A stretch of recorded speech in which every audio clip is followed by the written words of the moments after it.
د وروستیو سختو اورښتونو او ورپسې سیلابونو له امله د هلمند ولایت په مرکز لښکرګاه او ګڼ شمېر ولسوالیو کې پراخ زیانونه اوښتي چې له امله یې سلګونه بزګران او مالداران له درنو ستونزو سره مخ شوي دي. د کرنې ریاست د سهاوي مسؤلینو د راپورونو له مخې په لوړه او زیاته کچه اورښتونه او سیلابونه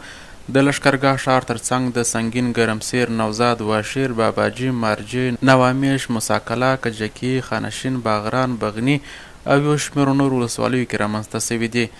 په یادو سیمو کې د سختو بارانونو او ناڅاپي سیلابونو له امله کرنیزې ځمکې، کروندې، بڼونه او د مالدارانو څاروي سخت زیانمن شوي دي. د هلمند ولایت د کرنې، اوبو لګولو او مالدارۍ ریاست مرکزي او ساحوي کارکوونکي دا مهال په زیانمنو سیمو کې د دقیقو ارقامو د راټولولو په بهیر بوخت دي چې د زیانونو بشپړ راپور به له نهایي کېدو وروسته له اړونده مقاماتو سره شریک سي.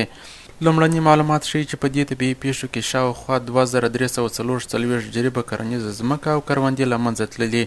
او همدارنګه سلګونه څاروي تلف شوي دي، خو دا شمېرې لا تر اوسه نهایي نه دي. بل ورته زیانمن شوي بزګران او مالداران له جدي اقتصادي ستونزو سره مخ دي او بیړنیو بشري او مالي مرستو ته سخته اړتیا لري. دوی له حکومت، مرستندویه ادارو او خیریه بنسټونو څخه غوښتنه کوي چې د دوی لاسنیوی وکړي څو وکولی شي خپل ژوند بیرته عادي حالت ته راوګرځوي. د یادونې وړ ده چې هلمند ولایت هر کال د موسمي بارانونو او سیلابونو له امله له ورته پیښو سره مخ کیږي